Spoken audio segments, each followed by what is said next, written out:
Welcome back to Hoops HD Championship Week Video Notebook, day number 9, if I have my math done It's a correctly. long week. Yep. It's a long week. It's a fortnight. It's a fortnight.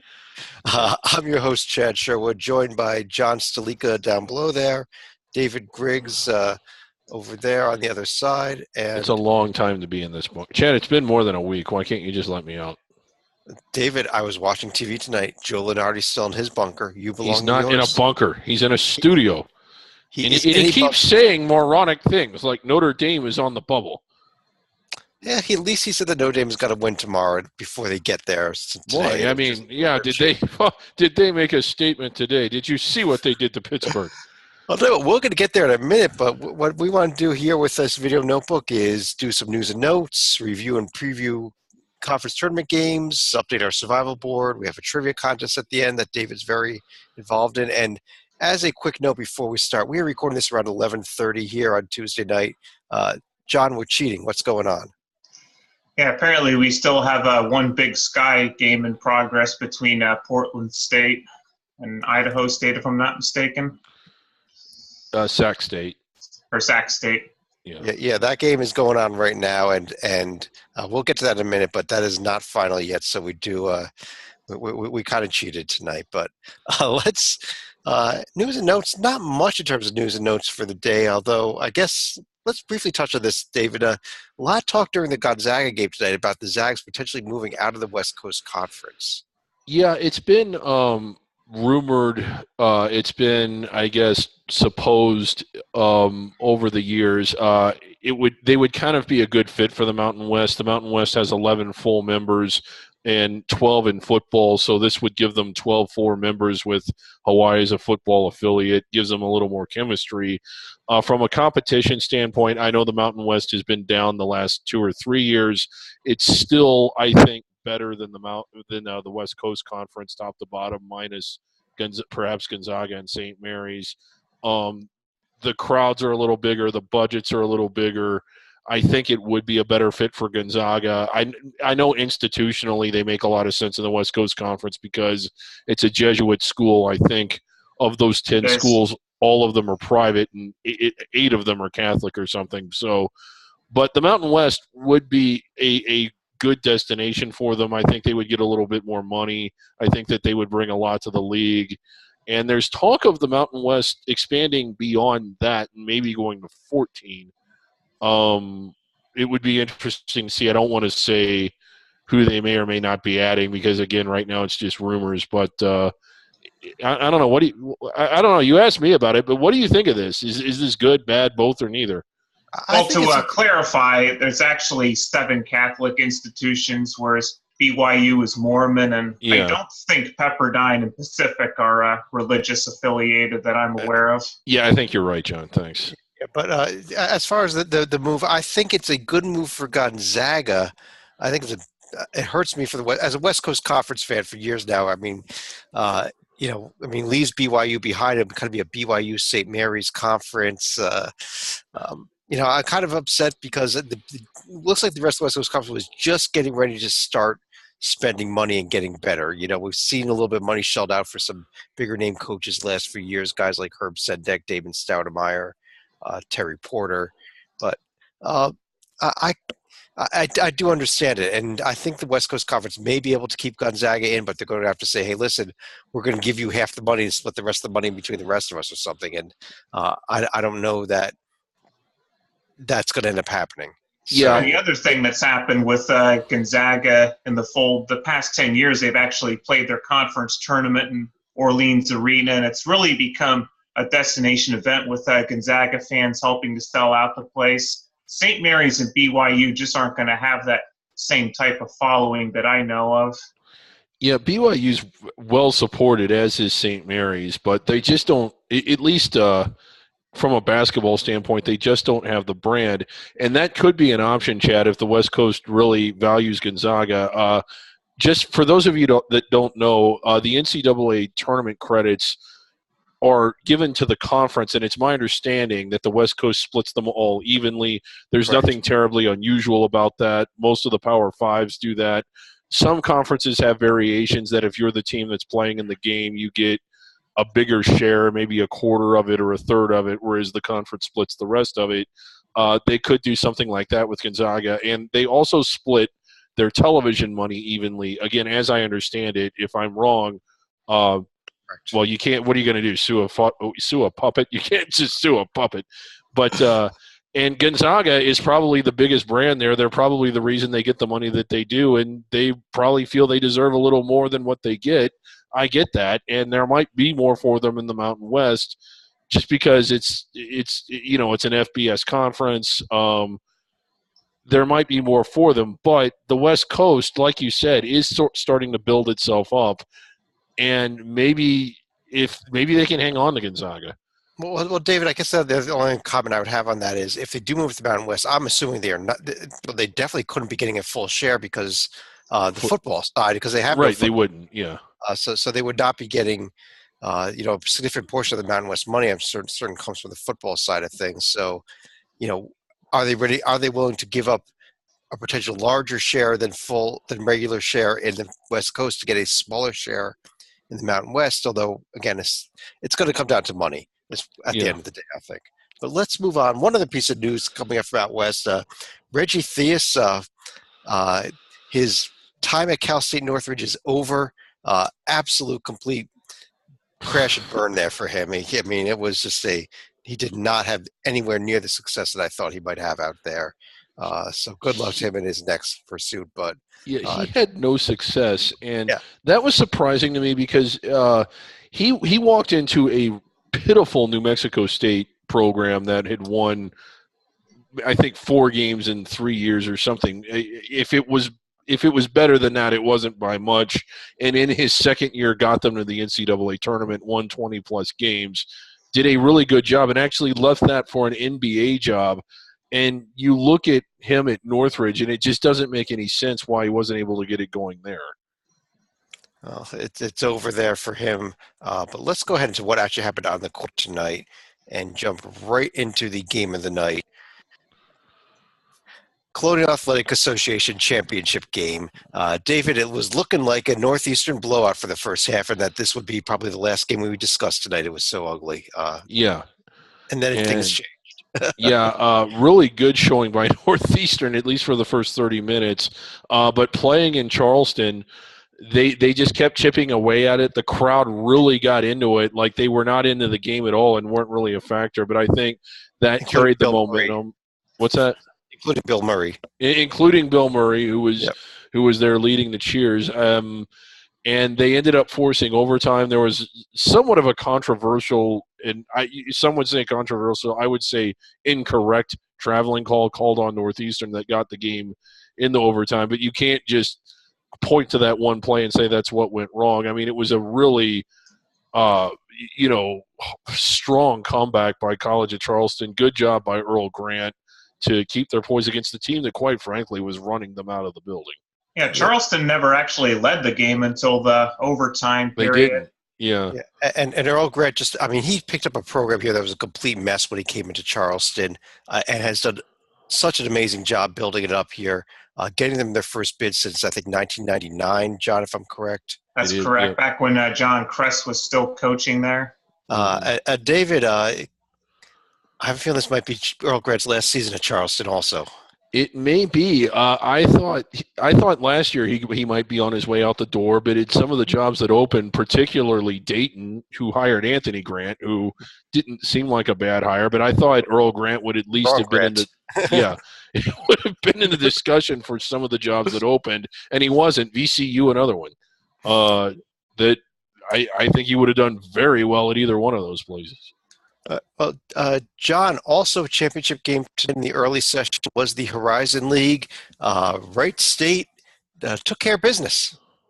Well, it didn't look that way from the very beginning, where I think Cleveland State had jumped out to a 5 or 6 point lead in the first 10 minutes. It was starting to look like a rock fight, which had taken place for most of the past Horizon games, but they finally opened things up in the second half, thanks to threes from Grant Benzinger and a nice inside game from Loudon Love. So the Raiders finally look like the team that we thought they would back in February, so this will be their third trip to the Big Dance in their D1 program history. David, can we get them a first-round matchup with Clemson? I don't know. Clemson will have to work their way up the seed list a little bit. That would be something. The note there, of course, being the last time Wright State was in the tournament, their head coach was Brad Brownell. Yeah, and I was about to say, well, that was the last time Brad Brownell was in the tournament, but he did make one at Clemson. I forget the year. Mm-hmm. David, another championship game. We had 5 bids total given out today. So the third one we're going to hit on is the Northeast Conference, one of our favorite conferences, where coming into tonight, Wagner had been 16-0 at home. They're 16-1 now, and not only that, the Blackbirds just jumped out ahead of them, and Wagner never caught up. It was kind of astounding. It was exactly what I thought it would be in the opposite. I didn't think Wagner would blow them out, but I thought they would have a 10-12, basically in-control lead for the whole game the way Long Island did, but it didn't happen. And really kind of surprising. This was a Wagner team that had looked really good, better than anyone else in the league throughout the year, and just didn't have it tonight. I guess we should have known this was coming, though, John, especially because the Northeast Conference, it never really goes according to form. I mean, we saw those 2 first-round upsets that you predicted. So, I think maybe we just kind of overlooked Brooklyn last night when we previewed this game, didn't we? I would also say raise your hand if you thought Derek Kellogg was going to be leading a team to the NCAA tournament after getting fired at UMass last year. Yep. Yeah, well, congrats to him. And where's UMass? Well, I guess they're still playing, but that's about it. We'll get to them a little bit later in the show. I think we will, yeah. Let's jump over to the evening championship games and start with the last game that went final was the Summit League tournament game. And, John, this was a game that we thought was going to be a really good game, and it just wasn't there, although I guess the Coyotes made a late push, but it was just too little too late, I think, wasn't it? They got it down to, I think, about 8 points with 3 minutes to go. They missed a 3 that would have cut it to 5, and that seemed to take the air out of their sails. So congratulations to South Dakota State on making their 3rd straight trip to the NCAA tournament. Yeah, South Dakota has just improved incrementally, in the last 3 or 4 years, and here they are, I think, with 25 wins. Hopefully there's a postseason tournament of some kind in their future other than the CBI. Nobody should have to play in that. But, still, like last year, they were the first place team and they got upset by 2 by South Dakota State in the semis, and it kind of just crushed their world. And this year there was no – they just didn't have enough. They had a good team. They're getting better, but South Dakota State's still ahead of them. Both these teams looking strong again next year. Are we going to see, again, these 2 teams in the finals? I'll tell you, one of the things that was a key to this game, though, Dave, was in the first half when Mike Daum had to go to the bench with foul trouble. He's the superstar there for South Dakota State. And South Dakota State actually extended their lead with Daum on the bench, and that's what I just said, there's no way South Dakota's going to catch them. But right, and really good defense in that first half by South Dakota State too. And this is a dangerous team. I mean, you're going to hear us say that a lot. You've heard us say that if you've been watching Under the Radar all year, that there's a lot of these Under the Radar teams are really dangerous if the chalk holds. And in this case, it did. And in the case of the Colonial, it did. And these are teams that are really going to put the squeeze on some of these power conference teams in the round of 64. Well, let's talk about a team that's not going to be putting the squeeze on anybody, but because they are going to be a very high seed, and that's Gonzaga. Anybody that was worried about BYU stealing a bid had nothing to worry about 10 minutes into this game, David. Yeah, Gonzaga just blew their doors off. This is a really good Gonzaga team. I don't think they're quite as good as they were a year ago, but they can go deep into this tournament. It wouldn't shock me if they got back to the Final Four. I think that we've just kind of gotten the sense of what can you really say about Gonzaga because they just dominate their competition. And you don't really measure them or follow them the same way you do the power teams that are constantly playing other teams of their caliber. But this is a really, really good Gonzaga team. So those are the 5 bids we had today. John, let's take a look at the one conference that was in the semifinal round. That was the America East, which wasn't very exciting, though. I mean, it started off like Stony Brook might have a chance to hang with Vermont, for example, but that was another game that got blown open late in that one, and UMBC also not having too much difficulty against Hartford. So at least here we get the 2 best teams meeting first thing Saturday morning. Yeah, we don't get that rematch of Vermont and Hartford, which was Vermont's only conference loss of the season, and it came at home for the Catamounts. But UMBC, really impressive, I thought. And I think, David, I mean, it's not coming up till Saturday morning here at 11 a.m., but what do you think about this Vermont-UMBC game? Do the Retrievers have a shot?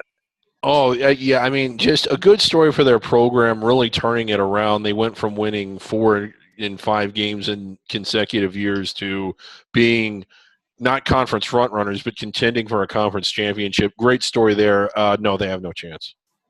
Just as a side note here, the senior class at Vermont picked up their 99th win as a class tonight.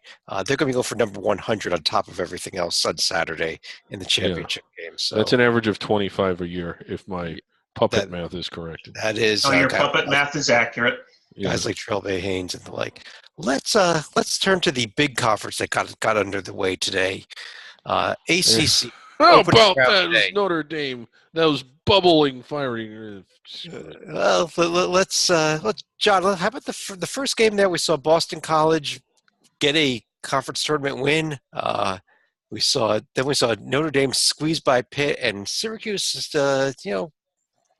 handled Wake. Wake tried to make a few runs, but don't be deceived by how close that score was. They had opened up the game on what I think was a 20-4 run, but they certainly held off Wake for tonight. But now the question for Syracuse becomes, can they get at least one win of significance with North Carolina now looming in front of them? Well, David, let me before we get to the Notre Dame question, what about the Syracuse question? Is that enough avoiding the bad loss today to put them in, or do they need the Carolina game tomorrow? I think they're right on the bubble. Maybe they're in, maybe they're not. If they win tomorrow, I think they're in. And I don't think they'll win tomorrow. And what about the Notre Dame question? How far do they need to go to get in? Let's put it that way. 3 more wins. So to the championship game, but not winning. Yeah, right. John, maybe. I could probably argue they might even be able to get away with at least beating Uncle Buzz and Duke, but I wouldn't be leaving anything to chance, though, with, as we've said earlier, the bubble being a little stronger compared to recent years. Well, let's take a look at the games that are tomorrow, beginning at noon with an interesting Florida State-Louisville. Again, talking bubble, Louisville, another team right there squarely on the bubble. Louisville needs that one. Without it, well, I guess they'll remain on the bubble, but a win doesn't necessarily put them in, but a loss doesn't necessarily put them out, hence the term bubble. But it would be in their best interest to win that one.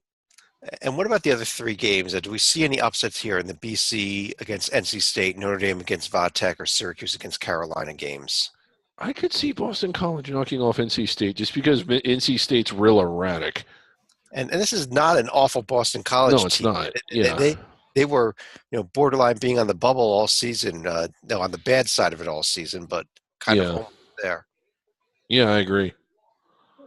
I just have a strange feeling Syracuse might be able to pull it off against North Carolina tomorrow. You almost wonder with this Carolina team, they look and say, hey, we got the 6th seed in this tournament. We have a long way to go. How much they really come out and want to be there even versus just getting ready for the NCAA tournament. And that's a good point. Sometimes you need to win your first game to build up some momentum to get fired up about the tournament. I could see them not really wanting to be there. Syracuse having, the sort of home court because they are New York's college team. Probably the only college in New York, but so we'll see what happens. Might be a little sparsely attended tomorrow due to weather, but they'll definitely be getting the game going with the teams and 3 officials in town for that one. Mm-hmm. We saw action today in the Big Sky first round action. The early game, David, a real fun one as North Dakota snuck by Montana State. Yeah, Montana State jumped out to a huge lead, and I thought a couple things, that we were going to get the Montana State quarterfinal game, and that North Dakota would have played their last Big Sky game, moving on to the Summit League next year.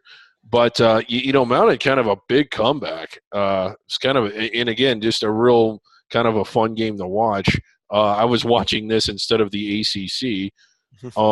Again, they needed to get the fire marshal in there. There were so many people there. I tweeted that out earlier about just massive crowds in Reno. The other two games were not as close. Although I guess Idaho State Southern Utah was a little bit. Idaho State. Yeah.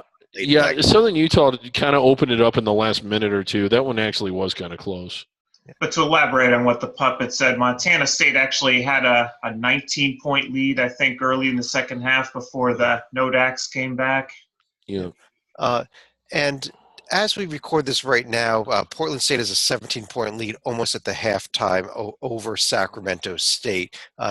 David, because everybody that's watching, that game's already gone final. Talk about Portland State's great victory tonight. I mean, they just opened it up against a team that was clearly inferior to them. Portland State, kind of disappointing in conference play this year, but they have a chance to make amends for it now that they're into the quarterfinals. Now, for those of you watching, in case that was a mistake and Sacramento State came back, just listen to the next segment. John, talk to us about Sacramento State's great comeback tonight.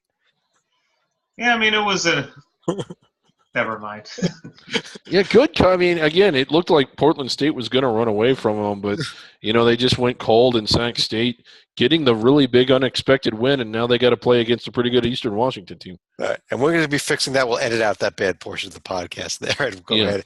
This conference is actually off tomorrow. The women's games are tomorrow in the Big Sky in Reno, so back in action again on Thursday. Any of today's winners going to win on Thursday? No. No?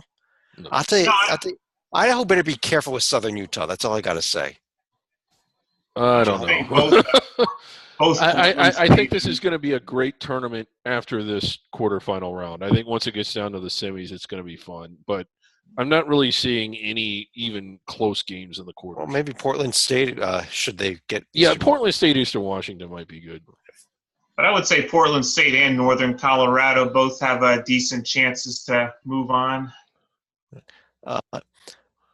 Miak, a little bit off the screen there. Let's fix that. There we go. Miak, we had the final 3 first-round games today, starting with Florida A&M beating Howard. Howard made an early second-half comeback, but then Florida A&M put him away. Morgan State holding off a furious comeback by South Carolina State, and NC Central rolled Coppin State, John. Yep, mostly chalk holding up except for the Florida A&M, but as we saw last night, it certainly wasn't without drama. Yeah. David, we have the first 2 quarterfinals tomorrow. It's the 1 seed of Hampton getting A&M and the 2 seed Bethune-Cookman getting Morgan State. Do you see an upset tomorrow in either one of those games? No, but don't be surprised if they both end up being upsets. I would not be surprised. I think any of these 8 teams left could win this conference tournament at this point. Yeah, it really is wide open. Last conference I was in action tonight was the Southwestern Athletic Conference. Everybody playing off to try to get to that matchup with Grambling on Sunday for the automatic. Yeah. And we have not been told that our waiver was denied, so we're assuming it was accepted and that they're going to be allowed to play that game. We had some close games here. Some of them we were able to watch. Some of them had no coverage at all. Some of them had pay-per-view streams that did not work. Southern, but, come on, Southern. Which was a shame because it was a nice ending to the Southern and Jackson State game. Yeah, they thought the game was going overtime actually, but they reviewed it and a foul had taken place. They found out the foul did take place 0.6 seconds before the final buzzer. So Southern won it on a pair of free throws. They advanced to play Pine Bluff. They got a real tough battle from Mississippi Valley State, David.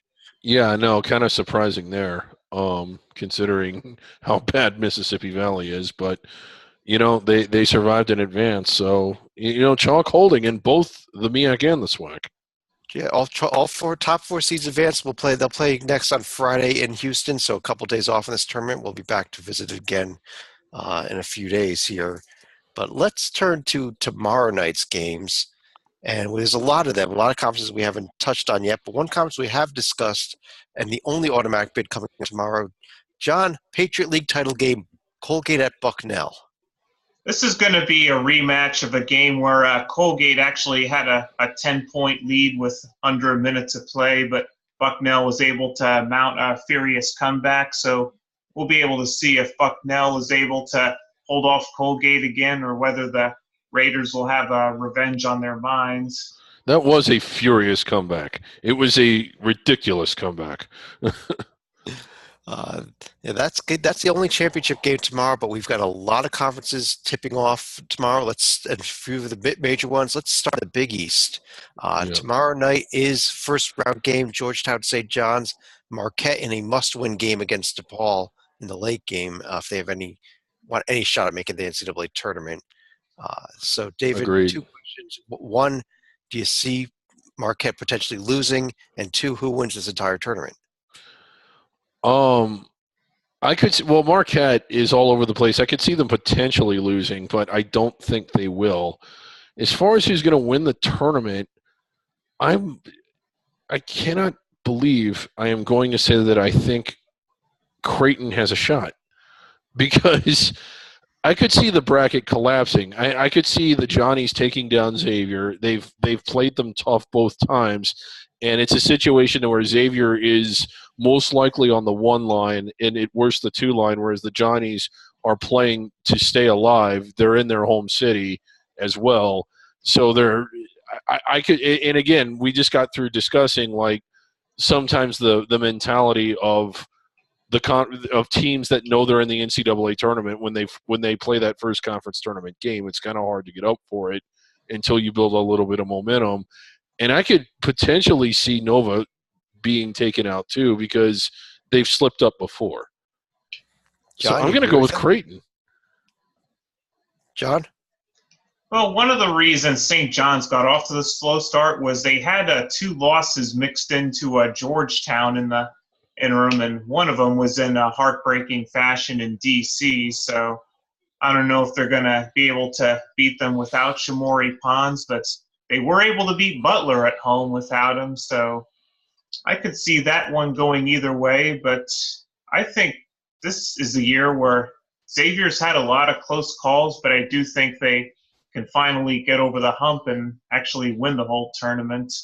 But like the puppet said, it wouldn't surprise me if they lost at noontime on Thursday either. I'm going with the team that, even though they're 2 seed, I think they're the favorite here, and I'm going with Villanova. I think it's interesting. I think a Villanova Seton Hall semifinal should be a ton of fun. I think we're going to see Villanova Xavier round 3, and therefore a blowout in the championship game. A 25-point victory for Villanova. So you don't think this is going to be the year where Butler finally gets over the hump and possibly takes out Villanova in the semis? I think Butler's going to be sweating on Sunday. I think they'll get in, but I think they're going to be sweating. SEC first round day tomorrow. Georgia Vanderbilt, Ole Miss South Carolina. David, how excited are you for these 2 very meaningful games? I'm not. Okay, so let's go straight to the question of who wins the SEC tournament. I think Kentucky wins it. I just think that they've been playing really well for the most part. I just get the sense that they're a talented team that has a season behind them, and they're on the verge of hitting their stride. But I don't think anybody playing tomorrow goes any further than tomorrow's games. I would be a little more excited about this. You see that if they did a standard bracket instead of a ladder, we'd have 6 opening round games. We could have 1 tomorrow, and then we could play that other – What? I'm just trying to. The quick ladder game again. Sleeka, how about a prediction for the SEC tournament? I'm not sure I would take Auburn given some of their issues, and I don't want to take Florida because there still seem to be a little bit too schizo to win an event like this. So, and since I'm not prepared to fully trust Kentucky, I'm going to take Tennessee to win the whole thing. I like that pick, but I'm not going there. I'm going to take Florida. And while they may seem schizo, those 4 teams that play tomorrow, they went 2-5 against those teams. Everybody else in that bracket, they went 9-2 against. That's why I'm taking Florida, because as long as Arkansas takes care of the South Carolina Ole Miss winner, they'll be fine. Yeah. So let's move over to let's go to a conference where we could definitely see a bid stolen, and that's the Pac-12 tomorrow, opening round day. Given that we only have one team that's clearly locked into the field at this point in Arizona. Yeah. But John, let me start with you in this one. Colorado, Arizona State, Stanford, and Cal. They did the big game there. Washington, Oregon State, Washington State tomorrow. You see any upsets there? I guess Washington's the only really bubble team, right? Or Arizona State. Sorry. Well, I think Oregon State is another team that's gradually been improving over the second half of the year. And with Washington fading, it wouldn't surprise me to see the Beavers win that one. And Arizona State, I think they win that game, but they're going to be sweating bullets if they can't beat Colorado. They will be. I think they beat Colorado, and that's as far as they go, and I think they're fine. But they will be sweating. I'm not certain they can beat Colorado. I mean, Colorado's had some life this year, finished ahead of them in the standings, at least get 8 seed over the 9 seed. I'm not certain. I think Arizona State could be in a ton of trouble, and I don't know that they get by this team tomorrow even. This could be one of the games to circle on the calendar tomorrow, in fact, that 8-9 game in the Pac-12. Yeah, and I remember back in January, I think it was mid-January, you had said, at this rate, we're going to be talking about Arizona State as a bubble team. Here we are. Yeah, absolutely. And as far as the picks to win the Pac-12 tournament, I'm going to go a little bit down here. I'm going to take Utah to win this thing. I think they got the easier side of the bracket there. Everybody seems to like them. David, what do you think? I don't know. I'm just not seeing it with Utah. I just think Arizona's going to win it. They're just better than everybody else. You look at Utah's road to the championship game. Just got to get by USC. Nobody else there is really a threat, are they? Yeah, then they got to win the championship game, and USC is better than Utah. Okay. John, who's your pick in the Pac-12? I'm going to take the Arizona UCLA winner to reach the title game, but in this case, I think the Bruins have it in them to pull off a title this year. I like that pick. I'm sticking with Arizona, but I really like the UCLA pick. They could beat them. They've beaten them already. Big 12 first round game, a huge game coming up at 7 o'clock tomorrow night between Oklahoma State and Oklahoma. Bubble implications all over the place there. Oklahoma, I mean, we're shocked that Arizona State's a 9 seed. How about Oklahoma being a 9 seed?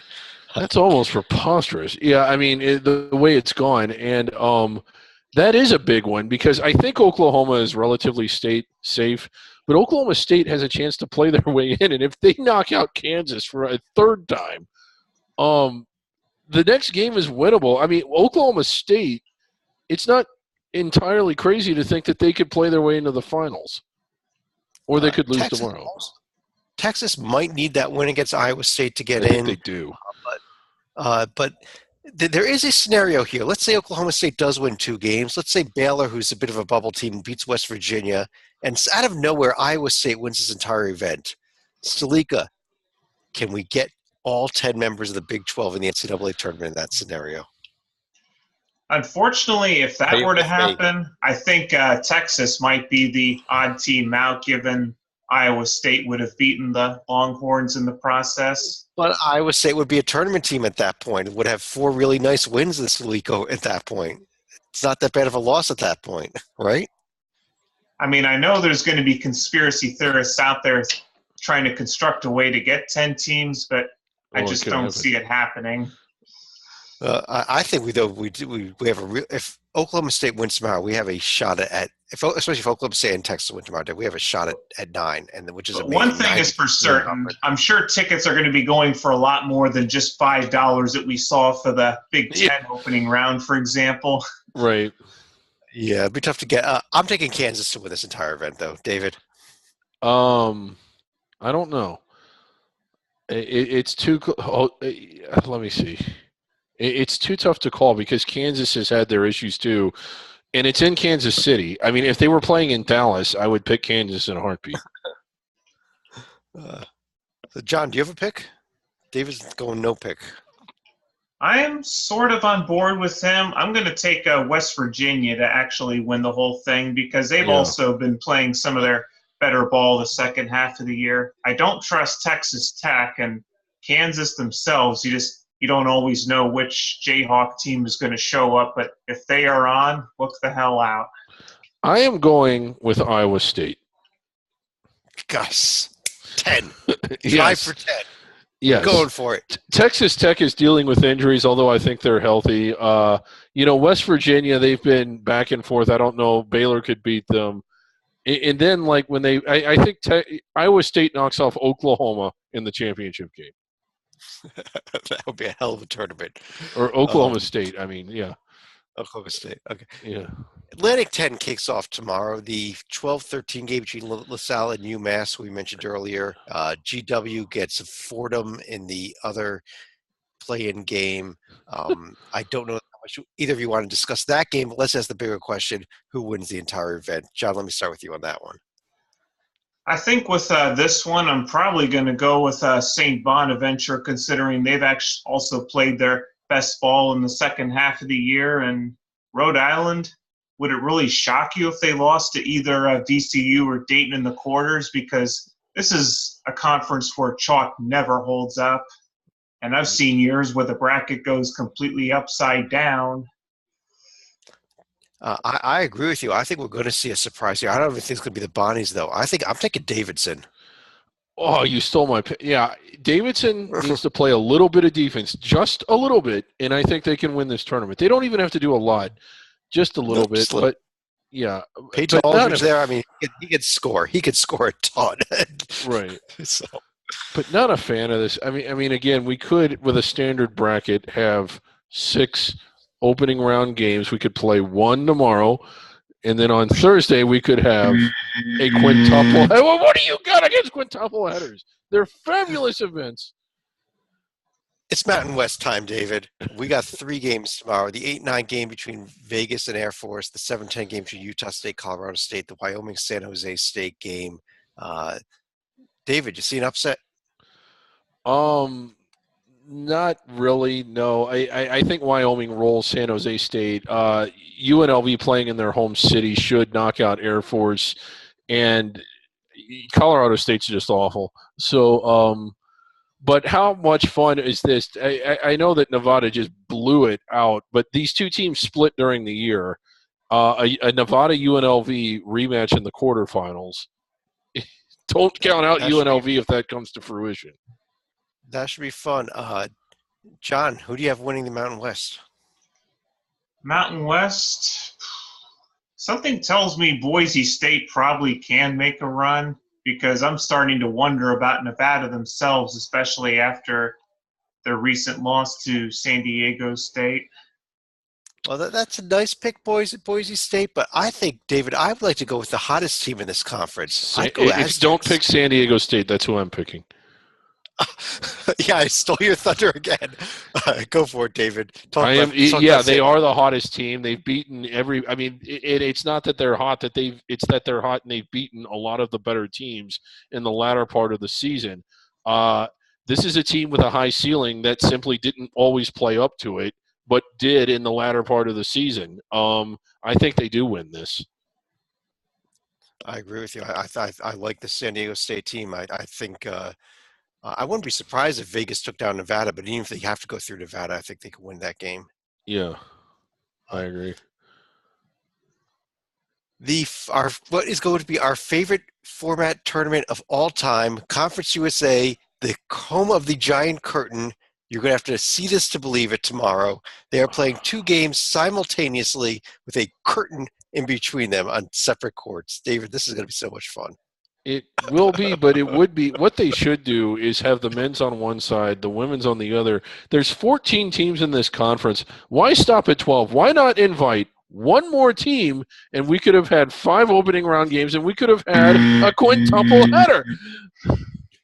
John, any upsets in tomorrow's 4 games? FIU, Southern Miss, UTSA, UTEP, North Texas, Louisiana Tech, UAB, Florida Atlantic.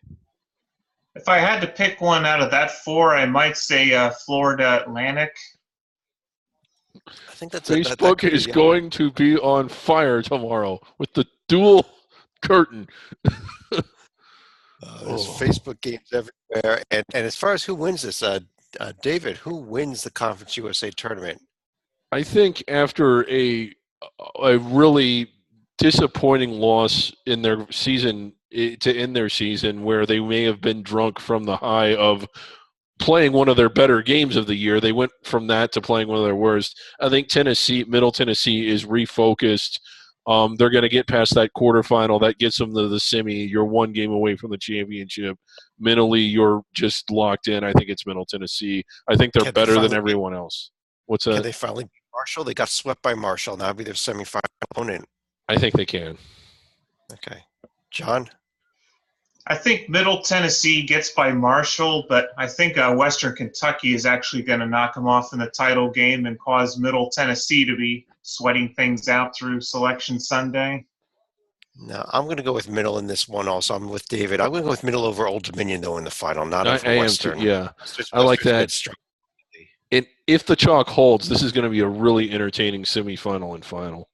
So, it is also first round day tomorrow in the Sun Belt, where we got Coastal Carolina against Texas State, App State against Little Rock, Troy against South Alabama in the Alabama battle there. Yeah, Monroe against Arkansas State. David, you see any upsets tomorrow in the Sun Belt? Not really. Okay. So who do you have winning? Who do you have winning the event here? I'm going with the Fighting Ron Hunters. I know Louisiana's been the hot team all year. That would not be a bad pick. They are the overall first place team, but I like the way Georgia State's been playing at least most of the time, and I think it's going to be them. Louisiana lost to Little Rock at home in the final game of the regular season. I would not be surprised to see Cliff Ellis take them down in the quarterfinals with Coastal Carolina. But and I agree with you. I like Georgia State in this one. John? Yeah. Yeah, I find it hard to believe that Hot is going to be a 5 seed right here, and I think they're pretty ripe for an upset themselves. But as far as who wins the tournament, I still am going to go with Louisiana despite taking the night off against Little Rock. All right. That's first round day. One more tournament for tomorrow. It is also first round day in the Southland. Very busy day tomorrow. We got the New Orleans Corpus Christi game followed by the Lamar Central Arkansas game. New Orleans, your defending champion, who had been in first place most of the season, ended up falling to 5th place and having to play an extra game here. David, and how about ladder format? How about SFA not getting a buy into the semis for the first time? Well, maybe since last year, but Central Arkansas is a team with a high ceiling that just simply did not play up to it all the time. You might remember they blew Cal out, although who didn't do that? They were right in there with UCLA, and were just disappointing once they got into Southland play. How about Sela? That's Rocco's team. He's been championing them since December, getting it done in first place. But I don't know. I still can't. It's hard for me to not pick SFA, even though they're starting out in the quarters. I've actually seen Central Arkansas play, but unfortunately for them, that was a day where they actually went down to Moorhead and actually lost in overtime. Yeah, they certainly have a scoring threat in Jordan Howard that can win games single-handedly here, but probably not against SFA if they're able to make it that far. Yeah. So who do you think wins it, John? Who do I think is going to win it? I'm probably going to go with Nichols here. I'm with you. Hashtag Go Colonels. This has been an amazing story. A Nichols team that just came out of nowhere, wasn't expected to do anything this year, led the conference most of the way. Sela caught them in the final game of the regular season to take I think it was a tie, and they took the 1 seed by a tiebreaker. But I'm going Nichols to win this thing. SFA is going to fall to them in the semifinals. They'll take care of Southeastern Louisiana in the championship. You're wrong, but okay. Let's go ahead and we'll pull that down and move over to our survival board. And David, can you tell us the purpose of the survival board? Well, it's done to assist the committee. It shows everyone that's still playing, so they haven't been eliminated from their conference tournament. They still all control their own destiny, but it categorizes everyone. It's into 4 categories. One are the automatic qualifiers. Those are indicated by those in bold and all caps. The other ones that are locks, these are teams that even if they lose in their conference tournament, the committee will take them. Like, we're basically telling the committee, this is who you need to take. The third category is teams to consider. They're sort of on the bubble. Maybe you take them, maybe you don't. Those are in italics. And then the fourth category is everyone that's still playing, but everyone that, unless they win the automatic bid, won't be getting in. And that's the majority of the teams left. So this is a tool for the selection committee. As you know, the room that they work in has internet. It actually has Wi-Fi, so they can use their laptops, they can use their smartphones, they can use their tablets, and they can come to this page right here and just immediately see what it is they're supposed to be doing. Right. And they had 218 teams to choose from heading into the day today. As a result of today's game, down to 198 teams left. Any of you looking at it this morning, you'll actually see it now saying 197, as the loser of the Sacramento State-Portland State game will also be coming off the board sometime in the next hour. So as we record this. There we go. We can see some of the teams up here. We see, for example, the Big East, where Creighton, Seton Hall, Villanova, and Xavier are locks no matter what. Marquette, Providence, teams to think about. DePaul, Georgetown, St. John's, only if they win the Big East tournament, correct? Right. So, yeah. You see their College of Charleston, bold in all caps. They're an auto bid. Have to be in. Right. They're in, and Northeastern taken off the board entirely. They're one of the 20 teams that fell off. Wright State also in the night. Iona also in last night. LIU Brooklyn also in. So, and this is just, I mean, imagine how difficult the committee's job would be if it weren't for us putting this page together. They may think, for example, oh, wow, we may have to sit here and debate whether or not Vanderbilt should be in the tournament. Well, Vanderbilt or Lamar, New Orleans, I mean, you just don't know what to do, but you come to this page and then suddenly you know what to do. And then they may have another debate. Well, Florida, should they be in? Should they not be in? Do we need to spend 50 hours debating whether Florida gets in? It's already decided. You don't have to and the work's done for them. So, I mean, it's just a brilliant resource. It makes their lives so much easier. And a lot more time for spaghetti dinner. Yeah, more time for the pasta dinner. Our pasta dinner that'll be tomorrow night, and probably on Thursday is when we begin debating on teams like St. Mary's, who are squarely on the bubble now. Yep. But on that note, I guess, David, are we just about done for the day? No. I gotta let you. We gotta give you a shot to get out. We have a trivia contest we are doing the for damn David. Trivia question. Here's the way it works. We have a panel of Hoops HD experts that have come up with trivia questions. No one has ever seen these Hoops HD experts, by the way. They're out there. They're out. These experts have developed experts answers to this question. Morons, is what they are. And we've challenged David, if he can just get one right, we will let him out of the puppet bunker. So, and John, you're allowed to help him out with the answers if you want to. You can tell him you're not going to if you don't want to either. But I got the envelope here, David. Today's question. Oh, this is a good one here. Larry Bird helped lead this team to a #1 ranking, the school's only Final Four, and an appearance in the national championship game against Michigan State and Magic Johnson. Again, Larry Bird helped lead this team to a #1 ranking, a Final Four. Everyone knows this. National championship game against Magic Johnson and Michigan State. What is the name of this that Larry Bird did this for? Everyone knows this. It was the most watched college basketball game ever up till that point. It basically is one of the games that helped solidify March Madness being what it was. It was the Bird Magic final. It was the Indiana State Sycamores, the Trees. Everybody knows the answer to this. Everyone. This is a common knowledge question. That's your final answer then? Yes. It's the correct answer. Well, David, let's reveal the envelope here and see if you are right. There's the answer. The answer is, of course, Boston College. He did not play for Boston College. Boston College has never been to the finals. They didn't play event. Who are these experts? I want to know who these experts are. In the history of Boston, Massachusetts. Is he not one of the most famous? I just got a text from Rocco here saying, "Are you sure it's not Boston U?" No, it's not Boston U. It was Boston College. Our experts. It was not Boston U. It was not Boston College either.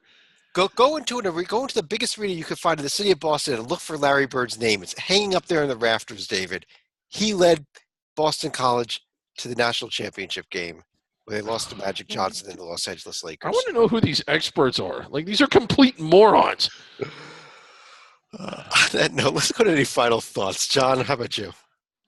Yeah, unfortunately, I'm not going to be smiling as far as what I'd heard this morning as far as changes coming to the selection show with Turner hosting it for the first time this year. Apparently, one of their plans is in the first segment of the show, they're going to reveal all 68 of the teams before they start to unveil the brackets line by line. So, unfortunately, that's going to take a lot of the suspense out that we've grown accustomed to over the years where we go region by region or even on our own bracket reveal shows where we actually go one line at a time. So at least we build up to see who's making the cut line and who's going to be receiving auto bids. So kind of a shame if this does indeed come to fruition.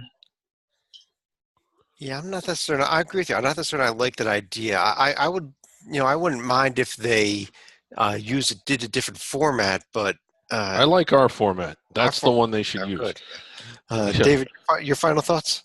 My final thought, getting back to the Summit League tonight, we have the power conferences. Those are the ones that the media follows the most. I guess the power conferences and the multi-bid leagues. But sometimes I don't think people realize how big of a following some of these under-the-radar schools have, particularly some of the Summit League schools, North Dakota State, North Dakota, South Dakota State, how intense some of those rivalries are.